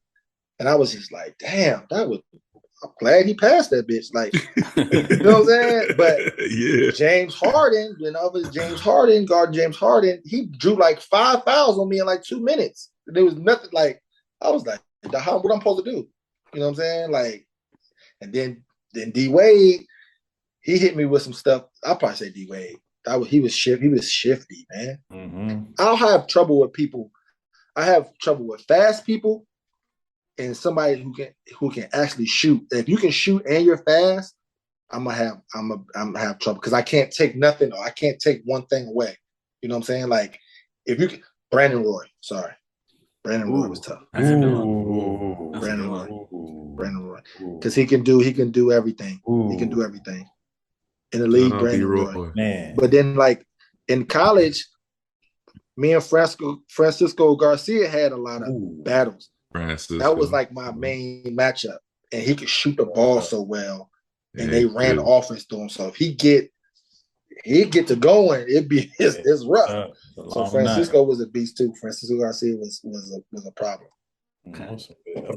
Let's flip the script. Who is the best defender versus you? Damn, that was the best people ass, bro. God, this dude funny for real. It was an overseas guy. It's an overseas guy named Omar Thomas. Used to play for Avellino. He could play. He's a good defender. And David Moss, who plays overseas. Those are 2 best overseas. Because at the time, I'm leading Italy in scoring by like, I'm averaging like 24. The next dude's like 16. So so that's their job, is to stop me. They made it difficult. Those 2 dudes was good defenders. Anybody who defending is about the wants. Like you gotta want to play. Like you gotta really take pride in this shit. Like dudes in the league it's not too many dudes that take pride in like you're not scoring. Like they denying you and all that. There's not a lot of dudes. Like Tony Allen is one dude that's going like, now he ain't guard me because I wasn't nobody. I'm saying, but I seen him like he denying. PJ do the same. PJ Tucker. He's gonna work. He's really trying to like not let you score. But most dudes in the league will let you catch it when you want to. Those dudes like that are dudes that's like really defenders to me. And Bruce was the same way. Bruce Bones was the same way. Okay. What was the least favorite city or stadium you got to play in? Oh man, there's some bad places, bro. Like I don't like Utah. Utah trash to me. I'm talking about this, like the play there as an opponent. Like I don't like that whole thing. It's not that like I've heard the city's pretty good, but you know what I'm saying, that I don't like Utah. That's league wise. Overseas, everywhere, bro. Like there's a bunch of places overseas I can name, bro. Like don't even know. I used to hate playing a lot of places. When I was in Turkey, it was some bad places out there. Like some bad places. Like, what is this? You this go is to a real the gym place? where you smoked out in that mud. I was gonna say, don't they like light matches and stuff in the middle of the game? Man, but like in Greece, players in that it's crazy like that. In Greece, they had the trash cans on fire, all that stuff. But I like that though. Like the atmosphere, like everybody yelling the whole time where they win. That's fire. That's like you can't beat that. But I'm talking about places where it's like, where are we? Is this a real place? Like that type of place is like, nah, I'm not really real third world country places. Yes, played in a couple. What would you say your favorite movie is? I got a couple. Usual Suspects and Life are 2 favorite movies. Life, that's on my list. Did you watch it yet? No, not yet. That's sad. I feel disrespected. I gave him that. Have like not seen Life. I gave They him gave that me like a a list like year 25 ago, movies bro. I need to watch. Life should be the first one, bro. Okay. I mean, you know what? Because it's funny too. It's not like not a straight black movie. It's a funny, like everybody laugh at this. Like you might not understand Boys in the Hood, but life, you gotta understand that. Okay. What are the movies I watched so far? Craig, what was the first one you said? The Wood. The Wood. I watched that. Watched Friday. I hadn't seen that before. I know that's a big What? Yeah, it's bad, but I'm Did you see Yeah. that Friday? Did you see all the Fridays or just that Friday? Just the first one so far. I don't know what to tell you, bro. Um, I can't help. I don't want to be helped. You only seen one Friday. I'm working on it. All right. Who is your favorite current player? Damn, man. You know who's one of my favorite? Who's on his prime? Who's my favorite player? I just like watching him play because he played offense. Klay Thompson. If you could, is there anything you'd change about your career? Yeah, for sure, man. I mean, honestly, I think my career was a blessing because I really truly believe. But I never played for the same team twice. Like every year, I went somewhere different. So that means a different coach, a different system, and I've been coached by some of the best. You know, George Karl, Hall of Fame. Hugs made the Hall of Fame this year. You got Greg Popovich, Rick Carlisle, Rick Adams. I learned a lot from all these dudes, right? So I think all of that happened for a reason to teach me and for me to learn how to coach and me pick up all these little tidbits from all these different places, and it's helped me coaching. But I do feel like if I would have had the same work ethic and same understanding about how to work that I did later on in my career as I had at the beginning of my career, I would have never seen overseas. I don't think I would have had just a 16-year career in the NBA. But you never know. But I mean, I feel that way. I mean, I think the same way I killed overseas and had those years where I was killing, I think I could have did the same thing in the NBA if I would have showed the promise and the work ethic to get there. Well, I just think I waited too long to put that work in. Okay. Is there something you wish fans knew or understood better? Just me as a basketball player, and me as not just a dunker, but just a basketball player overall, a basketball mind, understanding the game, the stuff that sometimes I had to sacrifice for the betterment of teams. Sometimes you have to, sit back and be lesser you for other people to shine, and people don't understand stuff like that. You know what I'm saying? Sometimes, you know what I'm saying, like people understand, like, oh, why you ain't do this? Like my dad's the number one dude. Like, why you ain't shoot the ball every time you touched it when you was with the nails? Like, Doc, you can't do that.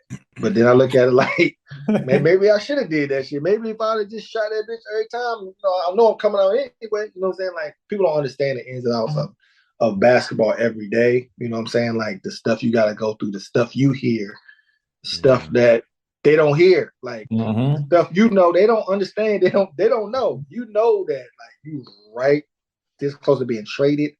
Like, that you hear that shit. Like, they don't know, like, you know what I'm saying, you bust this dude's ass in practice. How that affects you mentally. Yeah, they don't know you bust this dude's ass in practice every day, but it don't matter because he makes $20 million a year. So it's like that shit wears on you. Like, oh, what the, you know what I'm saying? They don't know none of that stuff. They think like they don't understand that everybody that plays everybody that plays in the league can play. You know what I'm saying? They don't understand there's more to that than just playing basketball. You know what I'm saying? So, I just want people to appreciate, like, one thing I always explain to my young dudes that's worried about, like, that's stuck in the G League, don't want to go overseas and play. I'm like, dog, when your career is over with, no one's gonna care about where you played, bro.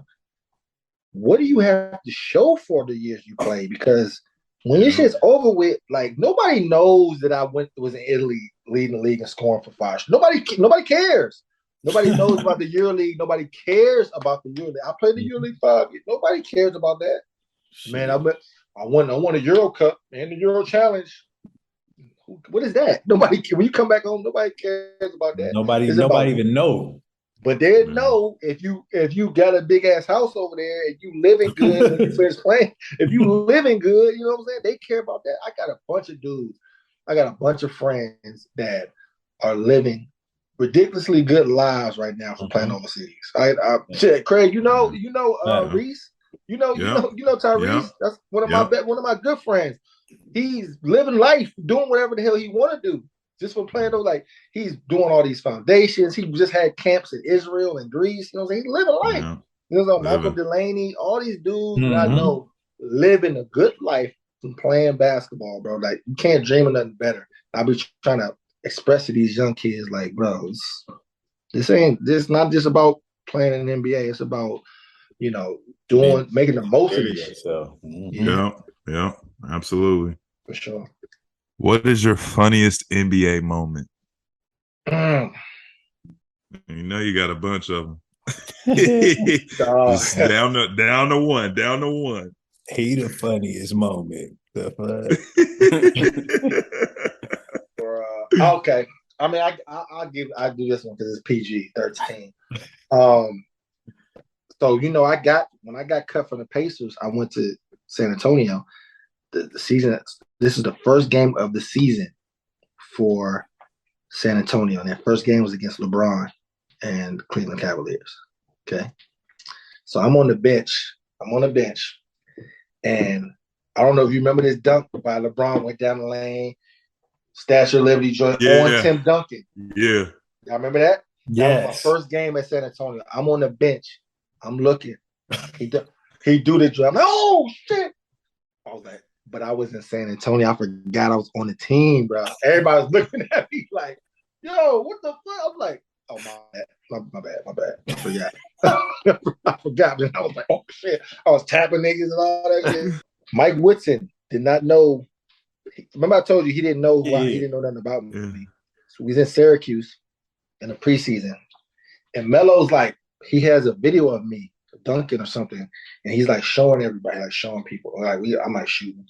And Wilson's like, this you right here? I didn't know you can do this. You can do this. I'm like, dog, what? We're in a preseason, bro. I'm like, I know I'm not gonna play that. Like this man don't know nothing about me. He like, you can do this. I'm like, what, dog? Like, what are you talking What about? I do. Hilarious. That's Okay. Hilarious. Yeah. All right, to end off the episode as we do every episode, what would you say the biggest lesson you learned is throughout your entire journey? And it's probably that basketball is a job and you have to treat it like such.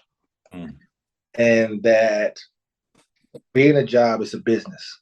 So you can't take nothing personal and make the most out of your time that you have playing the game, man, because this shit goes like this, man. 16 years, I played 16 years professionally. It don't feel like it played 16 years, bro. And it went like this to a point where I was like, one day I'm like, I can't get no calls. I'm calling them. They ain't calling me no more. I'm calling them like, yo, y'all need somebody? I can help you. I called. No, I'm telling you, like 3 years before I retired, I had to call a team I won a Euro challenge with. I had to call them. They were like 0-7. I called them like, yo, man, y'all looking bad, man. I need some help. The coach is my man. He like, man, yeah, Jan, it took him a while. He brought me in for a tryout. I had to try out. They had a scrimmage. They made a scrimmage just for me to try out and play. He like, oh, okay, yeah. What you mean? Oh, yeah, okay. I just played in EuroLeague like the year before. Like, what are you talking about? Right. You know what I'm saying? That's how it be, bro. That's how it is. That's how it is. And then, like, I had like 3 more years after that, but it was every year was like, dog, am I going to play this year? Yeah. You know what I'm saying? So it's like, you got to make the most of this thing. With it being a business, you got to treat it like such, where it's like, dog, I'm trying to go to who has the most money that's paying, and I know I'm going to get paid, and I have the chance to go to the next level, like wherever you're at. It can be the G League, whether it be, you know what I'm saying, TBL, it don't matter, bro. Like, where can I get this money at and continue to like excel in my career? Because this shit is a job, bro. Like, you trying to, once it's over, it's a wrap. It's done. It's a wrap. Everybody don't get to play in the big 3 now. Everybody don't. There's only 2 drafts. There's a draft pick. You get 1 draft. Really, you only get really 1 because most times dudes already know who they drafted. Yeah, so for sure. You only really get 1 draft pick. Like it's not 12 people. It's 12 people that really get drafted. So it's not, you know what I'm saying? It's rough. Mm-hmm. Yep. Awesome. That's going to do it for episode 20 of the Underdogs podcast. My name is Jordan Daly. We had Craig Smith, Mike Taylor, James Flight White. Thank you for coming on. We appreciate it. Appreciate you, dude. Thanks, James. See you Salute. guys next week. Absolutely. Peace. My boys.